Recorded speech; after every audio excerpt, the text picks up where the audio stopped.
자, 우리 지난 시간에 우리 함께 들은 말씀을 잠시 한번 기억을 해 보실 수 있겠습니까? 지난 시간에 우리가 배운 하나님의 말씀은 부자가 천국에 들어가는 것은 낙타가 바늘 귀를 통과하는 것만큼 어렵다. 하지만 하나님으로서는 그 구원을 이루실 수 있다 하는 것이 지난 시간에 배운 말씀의 내용입니다. 여러분, 하나님 나라에 들어간다는 것은, 그러니까 천국에 들어간다는 것은 구원과 같은 개념입니다. 우리는 세상 나라에 지금 살고 있죠. 요한계시록 11장 15절은 세상 나라가 하나님 나라가 되고 예수 그리스도가 왕이 되어 영원히 다스리실 것이다 라고 말씀하시는데, 예수님께서 이루실 그 최종적 승리, 그때에는 물론 이 세상 나라가 하나님의 나라로 완전히 바뀌어서 이 세상의 불의가 사라지고 하나님의 공의와 정의가 흘러 넘칠 것입니다. 하지만 우리가 살아가고 있는 이 땅이 지금 현재도 그러한 것은 아니죠. 세상 나라의 삶의 방식은 부자가 되면 무엇이든지 가질 수 있습니다. 그래서 이제 부자라고 하는 것은 단지 돈이 많은 사람, 그것을 이야기하려고 하는 것이 아니라 돈이 세상의 최고의 가치와 결부되어 있는 이런 세상 나라 가운데서 이 땅에서 모든 것을 다 이루고 산 사람의 전형이라 할 수 있는 부자라 하더라도 그 자신의 이룬 그 능력으로, 자신이 가지고 있는 그 업적으로 그 구원을 받을 수는 없죠. 하지만 그런 자라 할지라도 하나님은 우리를 구원하실 수 있습니다. 그동안 몇 차례 살펴본 누가복음의 내용은 세상 나라에 사는 사람들이 오해하고 있는 하나님 나라에 대한 어떤 잘못된 선입견들을 바로잡기 위한 그런 말씀들입니다. 이제 예수님은 이런 말씀들 가운데 이제 예루살렘을 향하여 점점 나아가고 있는 것이죠. 당시의 사람들은 예수님이 세상 나라를 바르게 완전히 체제를 바꾸어서 하나님의 나라를 세우실 것이라 기대했습니다. 아니, 그것을 소원했습니다. 당시의 사람들은 예수님이 이 세상 나라 가운데 왕권을 드러내며 이제 예루살렘에 입성하면 뭔가 새로운 나라가 되지 않을까라고 기대했던 것이죠. 말씀드린 것처럼 예수님의 그 최종적 성취가 세상 나라가 하나님의 나라가 되는 것이기는 하지만 이 당장 예수님께서 이 사회의 어떤 그런 잘못된 체제나 제도들을 우리가 기대하고 생각하는 것처럼 바꾸시고 뒤집어 엎지는 않습니다. 그런 방법으로 하나님의 나라가 이 땅 가운데 이루어져 가는 것은 아닙니다. 하나님의 나라는 구원과 제가 같은 개념이라고 말씀을 드렸는데, 하나님을 통하여 이루어 주시는 그 구원을 통하여 이 땅에 하나님의 나라가 점점 스며들어가는 것이죠. 그래서 눈에 보이지는 않습니다. 하나님의 나라가 이미 임했다고 했지만 이 세상 나라는 망하지 않고 여전히 버젓이 살아남아 있습니다. 여전히 존재하는 세상 나라 가운데서 예수님은 그 구원을 통하여서 그 하나님의 나라를 점점 퍼뜨려 나가고 있는 것이죠. 구원받은 성도들을 통하여서 이 하나님의 나라가 지금도 이렇게 확장되어 나가고 있는 것입니다. 다만 우리 눈에 그것이 안 보일 뿐입니다. 예수님은 잃어버린 영혼을 찾으셔서 하나님 나라가 되게 하십니다. 즉, 잃어버린 영혼을 구원하십니다. 그런 점에서 하나님 나라는 영적인 것입니다. 그런데 여러분, 이 영적이다라는 말에 우리가 항상 좀 함정이 있는데, 이 영적이다라고 하는 것은 우리가 생각하고 있는 그 영적인 것에만 머무르는 것이 영적인 것이 아닙니다. 우리가 생각하는 영적인 것은 어떤 겁니까? 좀 기도할 때의 어떤 영적인 세계들, 그죠? 우리 눈에 보이지 않는 어떤 영적인 물질과 반대되는 그런 개념들, 그것을 우리는 영적인 것이다라고 생각하고 있지 않습니까? 예수님은 세상 나라에 속하여서 세상 나라 방식으로만 살아가는 자들을 구원하여 하나님의 나라가 되도록 그런 방법으로 구원을 하시는데, 그러기 위해서 여러분, 하나님은 잃어버린 자들의 마음을 변화시키십니다. 이게 이제 하나님 나라 영적인 거라고 했잖아요. 그죠? 이 영적인 하나님 나라는 우리의 어떤 마음의 변화를 통해서 우리가 이루어 가는 것이죠. 참된 영적 제사인 몸의 제사, 우리의 삶의 제사를 드릴 수 있도록 우리의 마음을 바꾸어 가는 것입니다.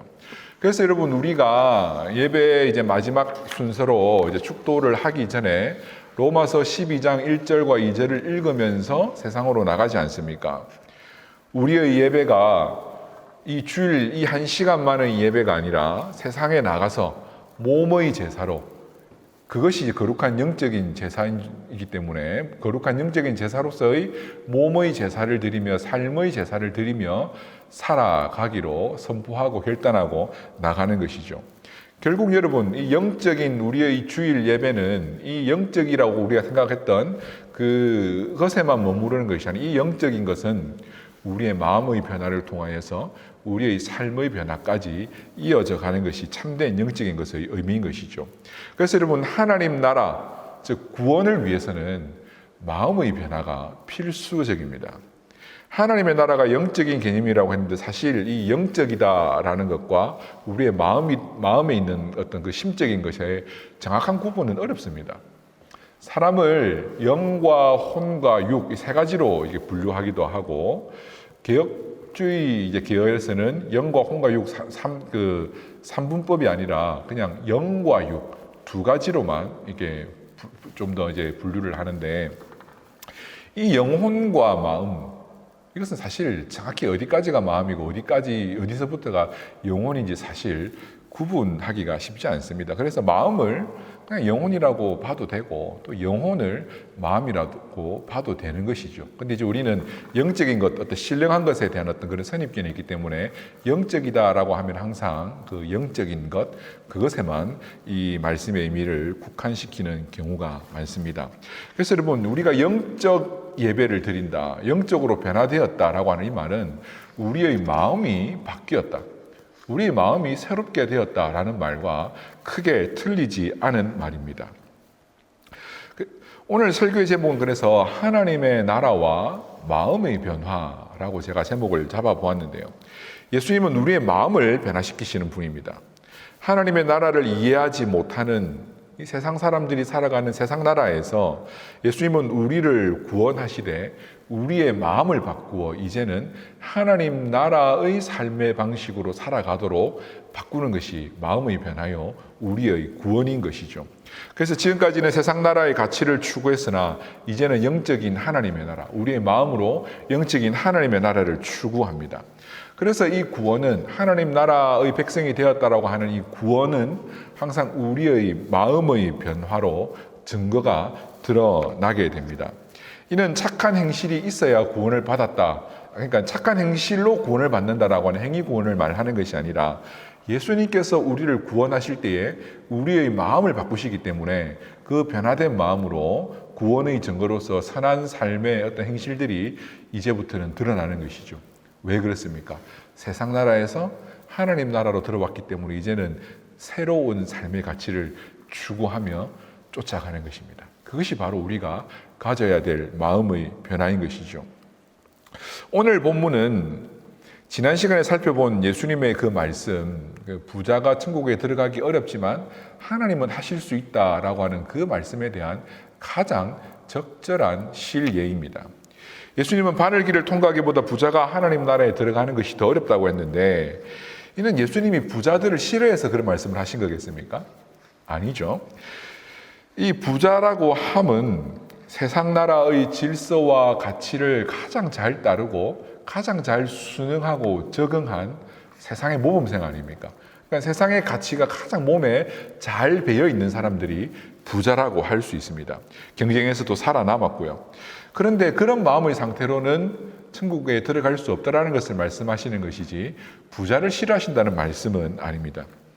그럼에도 예수님은 사람으로서는 할 수 없지만 하나님으로서는 그런 부자라 할지라도 구원하실 수 있다라고 말씀을 하셨죠. 바로 그렇게 부자임에도 불구하고 구원받았던 한 사람이 바로 오늘 말씀에 등장하는 삭개오라는 사람입니다. 지난 시간 본문에 등장했던 그 부자 관리는 어땠습니까? 예수님의 그 말씀, 너의 재물을 나누어서 가난한 자들에게 주라고 하셨던 그 예수님의 말씀을 듣고 그 부자 관리는 마음에 근심하여 돌아갔습니다. 그죠? 부자가 얼마나 천국에 가기 어려운지를 보여주셨죠.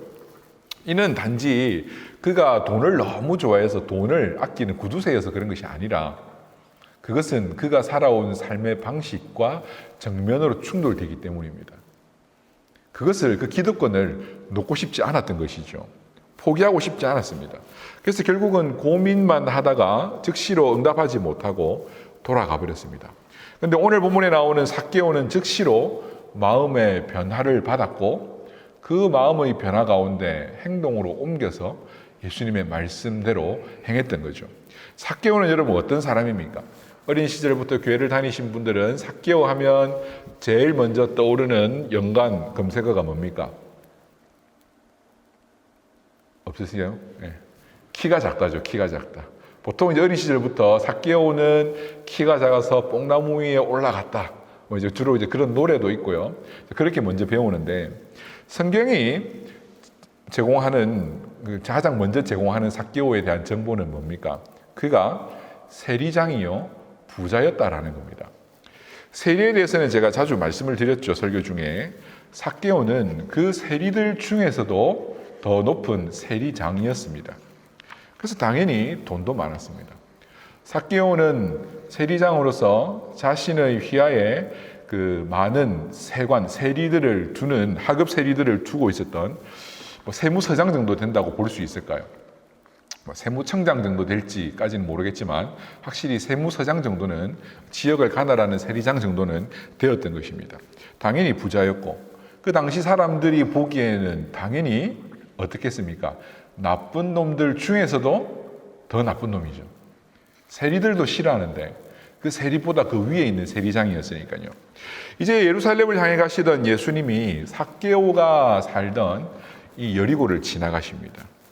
삭개오는 예수님이 어떤 분인가 하여 보기를 원했습니다. 하지만 삭개오는 키가 작았죠. 그래서 사람들이 많이 모여 있는데 그 뒤에서 예수님을 볼 수가 없어서 돌 무화과 나무 위에 올라갑니다. 그 나무 위에 올라가서 예수님을 쳐다볼 수밖에 없었던 거죠. 왜 삭개오는 예수님을 그렇게 찾았고 보기 위하여 돌 무화과 나무 위에까지 올라갔을까요? 정확히 알 수는 없겠지만 성경이 기록하고 있는 전체 상황과 이 본문의 기록 목적들을 감안할 때에 이 삭개오는 최소한 예수님이 누구인가에 대한 호기심이 있었던 사람입니다. 그냥 지나간 사람 한번 보기 위해서 올라가는 정도가 아니라 자신의 어떤 영적 상태로 인하여서 예수님을 만나면 혹시 뭐 방법이 있을까에 대한 어떤 호기심은 최소한 있었고요. 혹은 조금 더 적극적으로 예수님을 좀 만났으면, 예수님과 좀 가까이 한번 만나봤으면 하는 갈망을 가진 것으로 이해해 볼 수 있습니다. 비록 삭개오가 당시 사람들에게 욕을 먹던 사람이기는 하지만 부자였고 세리였기 때문에 사람들이 함부로 이렇게 그 앞에서도 함부로 대할 수 있는 사람은 아닙니다. 이 말은 삭개오가 나름 사회적 채통이 있는, 채통을 지켜야 되는 사람이라고 생각해 볼 수 있죠. 그런데 여러분, 이 삭개오는 군중들의 틈에 끼어서 자신의 작은 키, 그 단점을 극복하기 위해 이 나무 둥치 위로 올라갑니다. 어른이 지금 뭐 하고 있는 겁니까? 그죠? 꼭 예를 들면 뭐 여기 유명한 연예인이 지나가는데 아이들이면 한번 보겠다고 우르르 몰려갈 수 있잖아요. 그죠? 근데 이제 저 정도 되는 사람이 그 사인 하나 받고 사진 한번 찍어 보겠다고 막 그 아이들 뒤에 줄 서 있고 이러면 뭐 못할 건 없죠. 그죠? 뭐 제가 좋아하는 사람일 수도 있고. 하지만 다른 사람들이 볼 때에 저 나이 먹어가지고 뭐 하는 거지 하고 충분히 생각할 수 있는 상황이죠. 그럼에도 불구하고 삭개오는 그런 상황을 피하지 않고 예수님을 보기 위해 나무 위로 올라갔던 것입니다. 여러분, 삭개오는 키가 작아서 나무 위에 올라가지 않으면 안 되는 그런 사람입니다. 키가 작은 걸 약점이라고까지 말할 수는 없긴 하지만 어쨌든 지금 이 상황에서는 분명한 그에게 이제 단점으로 작용되는 상황입니다. 어쩌면 평생을 키 작은 서러움에 더 사람들보다 돈을 많이 벌고 좀 높아지기 위해 악랄하게 버티며 살아왔을지도 모르겠습니다. 그래서 사람들이 욕을 하든 말든 모든 사람들에게 욕을 먹어도 그것 정도는 아무렇지도 않은 척하며 대수롭지 않은 척하며 그런 인생을 살아온 것이죠. 여러분, 이런 인생은 참 피곤합니다. 마음에 늘 목마름이 있고 사람들은 다 싫어하는데 자기 혼자만 괜찮으면 괜찮다라고 하면서 살아가는 이런 삶 사실 참 피곤하죠. 좀 오늘 달라진 점이 보이십니까 저한테? 그동안 안경을 안 쓰다가 이제 오늘 안경을 썼는데 우리 애가 밟아가지고 다리가 부러져가지고 그동안 좀 귀찮기도 하고 또 제가 눈이 아주 많이 나쁘지는 않아서 그냥 뭐 미루고 있었는데 근데 이제 최근에 이제 안경을 안 쓰고 다니니까 이렇게 막 눈에 힘이 너무 많이 들어가는 거예요. 막 그래서 이제 안경을 맞췄어요. 근데 안경을 맞췄는데 뭐가 좀 잘 안 맞아요. 뭐 시력 검사가 잘못됐는지 아니면 그 렌즈를 어떤 걸 하겠냐 했더니 뭐 제일 싼 걸 하겠다 해서 이제 제일 싼 거를 했는데 이게 뭐 안 맞는 건지 한국에 이제 잘 아는 안경사분에게 전화를 해보니까 원인은 여러 가지인데 우선 노안이 시작되었을 수 있고 그래서 이제 먼 초점과 가까운 초점이 빨리빨리 안 변하다 보니까 이렇게 초점을 바꿀 때 어지러울 수 있고 그리고 이게 이 정도 되면은 이제 안경알을 조금 좋은 걸 써야 되는데 이제 안경알이 안 좋으면 중심부 외에는 왜곡이 좀 심하다 그러더라고요. 그래서 그 부분으로 들어오는 잔상들이 눈을 피곤하게 할 수 있고 아니면 도수 검사가 좀 잘못됐을 수 있고 여러 가지 원인인데 뭐 옆에 없어서 해줄 수가 없어서 이제 안타깝다 하면서 어쨌든 알은 다시 한번 검사를 받아보는 게 좋을 것 같다 이제 이런 이야기를 들었는데 그게 막 써도 막 너무 불편한 거예요. 그러니까 최근에 그래서 이걸 또 어제는 또 하루 종일 벗고 있었어요 또. 근데 이제 좀 눈에 편하지 않은 안경을 한 이틀을 쓰다가 탁 벗었는데도 계속 그 안경을 쓰고 있는 느낌 같이 막 들면서 막 눈에 힘이 잔뜩 들어가는 거예요. 그래서 마치 무거운 아령을 한참 들고 팔이 빵빵하게 부어오르는 것처럼 제 눈동자에 힘이 빡 들어가가지고 막 눈이 펌핑되고 있는 것 같아요. 눈에 근육이 붙은 것 같은 그런 불편한 느낌. 이해하시는지 모르겠습니다. 예. 뭐 어떻게 해야 되는지 뭐 그냥 그러고 있는데 꼭 이것처럼 여러분 막 애써서 아무렇지도 않은 즉 억지로 참고 버티는 인생은 아니다, 괜찮다 하지만 사실은 엄청 힘든 삶을 살아가고 있는 것이죠. 남들에게 내어놓기 싫어서 난 괜찮아, 아무렇지도 않아라고 말하지만 사실은 우리 스스로에 대해 거짓말하고 있는 것입니다. 예수님 없이 인생이 편할 리가 없잖아요. 하나님 없이 인생이 편하면 그 거짓말 아닙니까? 하나님보다도 뭐 높은 존재입니까? 근데 여러분 많은 사람들은 예수님 없이 하나님 없이도 살면서도 자신의 약점을 감추기 위해서 애써 노력하며 좀 버티기 힘든 억지로 자신의 최대치를 항상 끌어올려서 버티며 살아가는 삶을 사는 것이죠. 우리의 약점이 드러나더라도 우리의 부족함이 드러나더라도 문제가 있으면 그것을 해결을 해야 됩니다. 예수님을 찾아가야 되는 것이죠. 지난 시간에 살펴본 이 부자갈리와 삭개오의 차이는 바로 이것입니다. 지난주 그 비유에 나타났던 부자갈리는 어땠습니까? 예수님께 찾아와서 예수님 저 지금까지 할 만큼 다 해봤는데 무엇을 해야 됩니까? 무엇을 더 하면 되겠습니까? 라고 물었죠. 그죠? 무엇을 더 하면 돼요? 지금까지 한 것도 힘든데 거기에다 대고 내 이 부족한 삶의 어떤 문제들, 삶의 목마름들을 해결하기 위해서 무엇을 더 해야 되는지 물었던 겁니다. 근데 삭개오는 뭡니까? 어떻게 합니까? 예수님께 나와서 어떻게 해야 됩니까가 아니라 그저 예수님이 누군가 보기 원하여 예수님께 찾아왔던 것이죠. 뭔가 내가 할 수 있는 것이 있어서 찾아온 것이 아니라 정말 지금까지 욕먹어가면서 살았던 그 인생 모든 그 인생의 피곤함들 이제는 버틸 수가 없어서 예수님 앞에서는 무슨 답이 있을까 하여 예수님을 찾아온 것이죠. 우리에게는 바로 이런 영적 갈망이 있어야 됩니다. 하나님의 은혜 없이 예수님의 은혜 없이도 괜찮다라고 하는 우리 스스로에 대한 거짓말을 빨리 버리셔야 되는 겁니다. 이제 예수님이 이런 삭개오를 발견하시고는 부르십니다. 그래서 삭개오의 집에 유하여야겠다고 말씀하십니다. 삭개오의 입장에서는 생각했던 일일까요? 아니, 생각을 넘어 상상도 못했던 일입니다. 예수님이 자기 집에 오신다고. 7절을 한번 보십시오. 많은 사람들이 뭐라고 수군거립니까? 예수님이 죄인의 집에 들어가신다라고 수군대고 있죠. 그러니까 모든 사람들이 공공연히 저 사람은 죄인이다라고 손가락질을 한 사람이 삭개오입니다. 그런데 그런 죄인의 집에 예수님이 들어가신다라는 것 아마 상상 못했을 일일 겁니다. 여러분, 삭개오는 세리장입니다. 세리도 사람들이 싫어하는데 그 중에서도 제일 나쁜 사람이죠. 그래서 여러분, 삭개오는 늘 사람들에게 욕을 먹어가며 살았을 것입니다. 욕을 하는 사람들은 아마도 뒷담화라고 생각하며 욕을 했겠지만 그 뒷담화도 이제는 한도에 차서, 이 악우에 차서 넘쳐 흘러서 아마 삭개오도 사람들의 뒷담화를 공공연히 다 알고 있었을 것입니다. 오죽했으면 여러분, 예수님 한번 보겠다고 온 그 어른, 그 삭개오가 그 무리 속을 비집고 들어가도록 아무도 길도 안 터줍니까? 그죠? 좀 한 명이라도 친하고 좋은 사람이 있었으면 키 작은 삭개오를 앞으로 이끌어 줬을 겁니다. 앞에 와서 보라고. 근데 아무도 삭개오에게는 그런 배려를 하지 않은 것인지, 아니면 삭개오가 사람들이 자기를 싫어하는 줄 알고 그 장소를 피한 것인지는 모르지만, 하여튼 삭개오는 그런 앞에까지 나가지도 못했던 그런 사람입니다. 예수님은 이런 삭개오를 찾으십니다. 부르십니다. 그리고는 오늘 내가 너희 집에 한번 가봐야 되겠다 라고 그 집에 들어가십니다. 지금 한국은 이제 주요 두 도시의 이제 보궐선거 때문에 시끄럽죠. 누가 후보가 될 것인가, 통합을 하느냐 마느냐, 또 이미 단독 후보가 된 사람은 또 여러 가지 또 구설수에 휘말려서 지금 시끄럽습니다. 근데 여러분, 선거철이 되면 정치인들은 사람들 많이 만나러 다니죠, 그죠? 근데 그때가 되면 정치인들은 참 예민해질 겁니다. 왜냐하면 만나야 될 사람, 안 만나야 될 사람 조심해야 되거든요. 한 사람이라도 더 만나주긴 해야 되는데 또 잘못 만났다가 사진이라도 찍혀서 이렇게 언론이라도 되면 이 사람을 싫어하는 좀 반대적 진영의 사람들이 저 사람과 함께 말을 섞었다고 또 반대하고 또 표를 잃을 수도 있고, 그래서 표를 늘 의식해야 되기 때문에 정말 사람 하나 만나는 것도 조심스럽고 참 힘들 겁니다.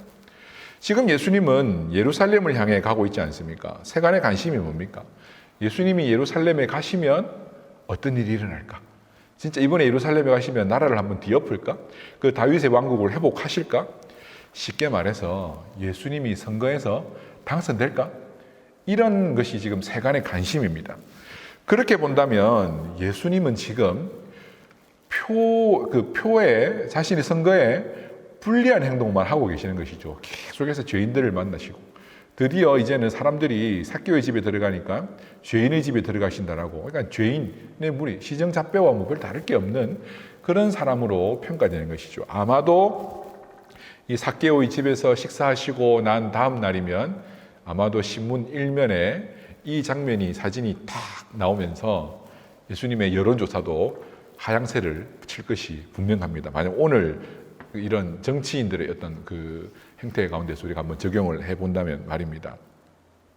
근데 여러분, 예수님은 정치인이 아니십니다. 선거에서 이겨서 나라를 세우시는 분이 아닙니다.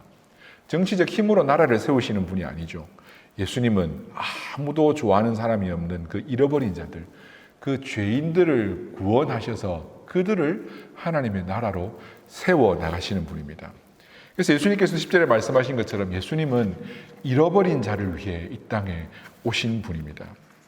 이 대목에서 우리는 삭개오의 마음을 엿볼 수 있는데 6절을 한번 보십시오. 예수님께서 삭개오를 부르실 때에 삭개오가 하는 행동이 무엇입니까?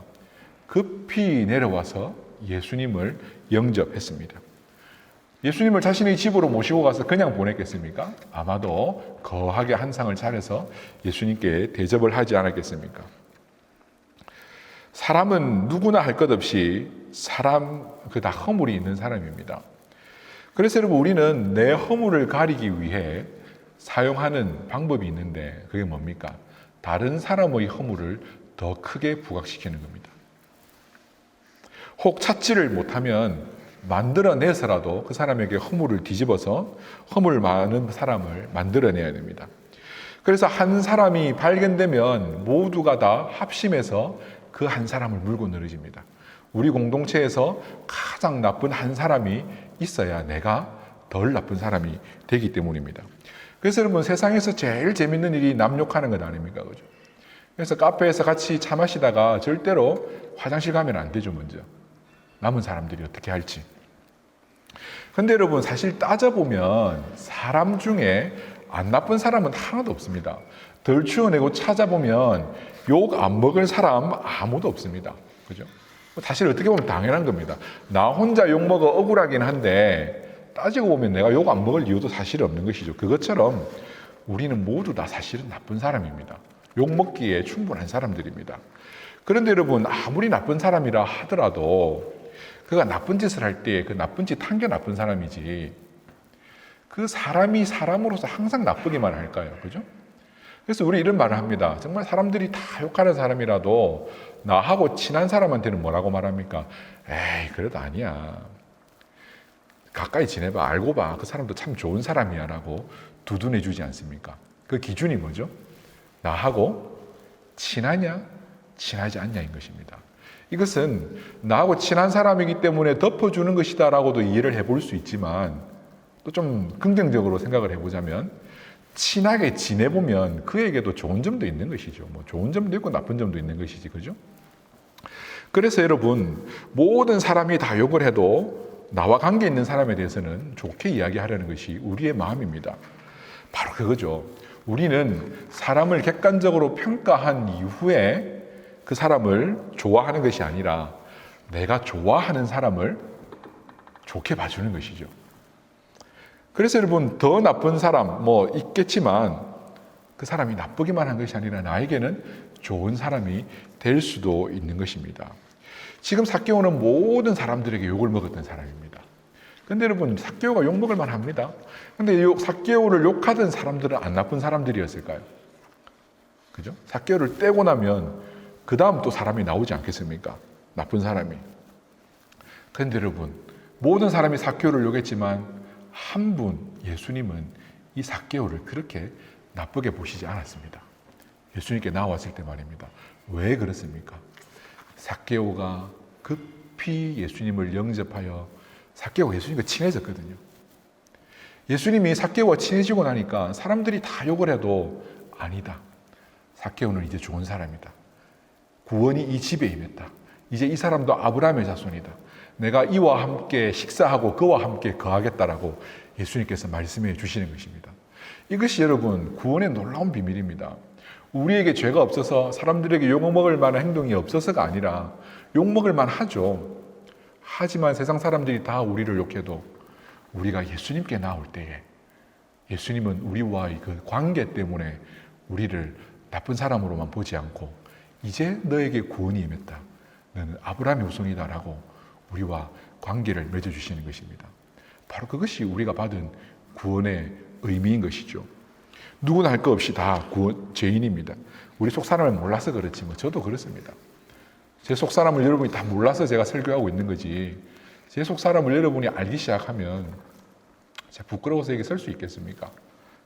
그럼에도 불구하고 예수님은 꼭 우리 관계들 가운데 아니야, 알고 보면 그 사람도 좋은 사람이야 라고 말해주시는 것처럼 우리를 좋은 사람이라고 여겨주시는 것이 바로 구원인 것이죠. 우리의 잘못이 없어서가 아니라. 삭개오는 예수님이 부르실 때 주저하지 않았습니다. 그 즉시로 예수님을 영접했습니다.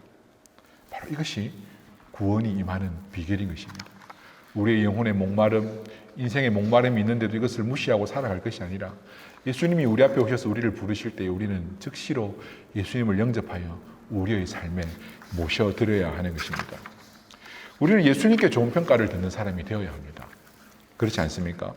그러기 위해서는 예수님과 가까운 사이가 되어야 하는 것이죠. 아무도 봐주지 않는, 사람들은 발견해 주지 못했던 그 좋은 면모를 발견해 주실 수 있는 예수님께 우리는 서야 합니다.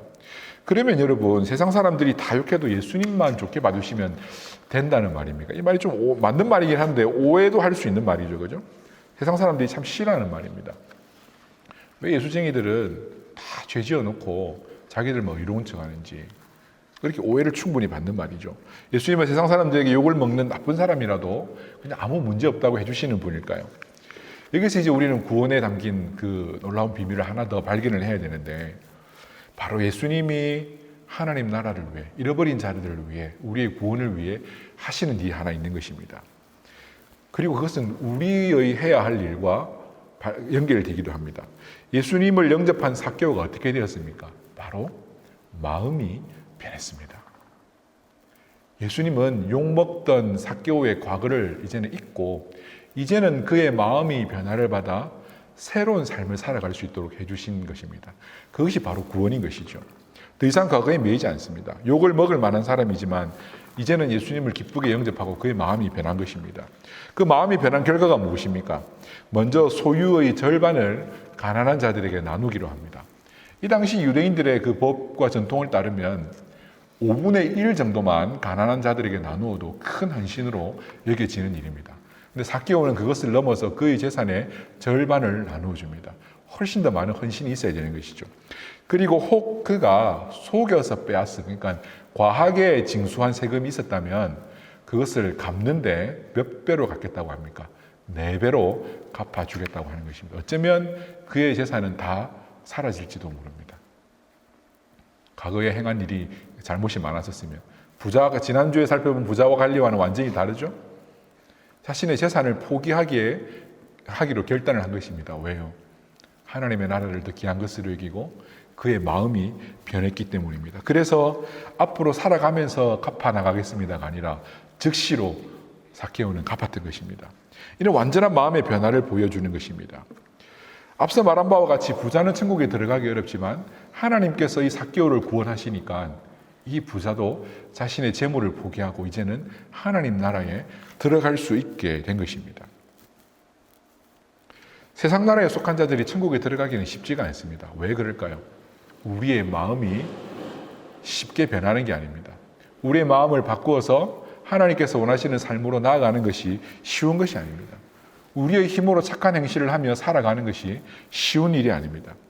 그래서 여러분, 하나님은 우리를 구원하시고 우리의 생각을 바꾸시고 우리의 행실을 바꾸어 나가십니다. 그래서 로마서 12장 2절은 마음을 새롭게 함으로, 뭘 새롭게 함으로? 마음을 새롭게 함으로 변화를 받아야 한다고 말씀하죠. 그리고 에베소서 4장 22절에서 23절은 구습을 따르는 옛 사람을 벗어버리고, 마음입니다. 옛 사람을 벗어버리고 새롭게 되어야 한다고 말씀하고 있는 것이죠. 마음은 여러분 우리의 갈망을 담고 있는 우리의 욕심, 우리의 어떤 영혼의 좌소입니다. 우리는 마음이 원하는 대로 삽니다. 그렇지 않은가요? 우리가 행동하는 것은 사실은 뇌가 시키는 것이 아니라 우리 마음이 시키는 거예요. 만약 우리가 뇌가 시키는 대로 살면 몸에 안 좋은 건 먹겠습니까? 우리 뇌는 다 알고 있습니다. 인스턴트 먹으면 안 좋다. 그죠? 단 거 많이 먹으면 안 좋다. 뇌는 알고 있습니다. 그런데 우리는 뇌가 시킨 대로 살지 않고 마음이 원하는 대로 삽니다. 이 말 뜻을 이해하시겠습니까? 그래서 여러분, 아무리 도덕책을 많이 읽어도 착하게 살 수 없는 것, 아무리 유튜브에서 건강 지식을 많이 보아도 건강해지지 않는 것은 같은 이유입니다. 우리는 내가 시키는 대로만 사는 것이 아니라 마음에 원하는 대로 살아가는 것입니다. 이것을 심리학자들은 무의식이라고 이야기를 하겠죠, 그죠? 우리가 의식하지 못하는 사실은 더 넓은 무의식이 우리를 지배한다고 하지 않겠습니까? 하지만 오늘은 제가 성경을 근거로 해서 우리의 마음이라고 저는 표현을 하겠습니다. 예수님은 세상 나라의 방법으로 살다 영혼의 목마름을 느끼는 자들의 마음을 바꾸십니다. 그래서 이제는 변화된 마음으로 참된 배부름, 참된 영적 어떤 만족을 위해 살도록 우리를 이끌어 주시는 겁니다. 세상 나라를 따라 살면 아무리 돈이 많아도 마음에 가난함이 있을 수밖에 없습니다. 아무리 부자라도 마음이 가난해질 수밖에 없습니다. 그래서 우리의 영혼이 부유해지려면 마음이 변화를 받아야 합니다. 여러분, 건강을 위해서 마음을 먹고 식단을 조절하는 것과 비슷한 이치입니다. 여러분, 몸에 좋은 음식은 맛이 없죠. 그죠? 엄마가 해주는 것도 참 좋지만 그냥 밖에서 사 먹는 게 맛있잖아요. 왜 그렇습니까? 당연히 맛있을 수밖에 없죠. 밖에서 파는 음식은 목적이 뭡니까? 건강이 아닙니다. 입맛을 길들여서 계속 먹게 만드는 겁니다. 그죠? 그래서 조미료 잔뜩 넣고 그냥 몸에 좋든 말든 그냥 막 넣으면 얼마나 맛있어집니까?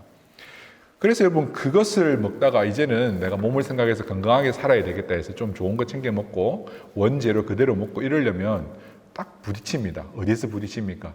입에서 부딪힙니다. 아니, 내가 약을 먹는 거야, 음식을 먹는 거지. 음식이 맛있어야지 이러면서. 근데 여러분, 결과는 어떻습니까? 몸에 안 좋은 거 계속 먹으면 맛있고 행복하고 기분이 좋은 것 같습니다만은 우리의 몸은 어떻게 되죠?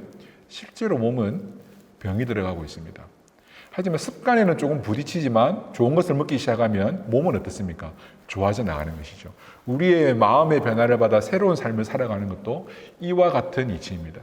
세상 나라의 기준을 쫓아 살아가는 것, 우리가 습관이 비어있기 때문에 편안하고 즐겁고 재밌어 보입니다. 우리를 부유하게 만드는 것 같습니다. 하지만 실제로 우리의 영혼 그런 삶으로 살아갈 때 부유함을 잃어버리고 참 행복을 잃어가는 것이죠.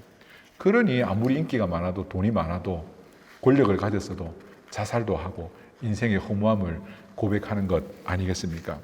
그래서 여러분, 예수님은 우리에게 참된 배부름, 참된 만족을 주시기 위해서 우리의 마음을 바꾸어 이제는 새로운 삶의 습관, 우리의 영을 건강하게 만드는 새로운 삶의 습관으로 바꾸어 나가는 것입니다.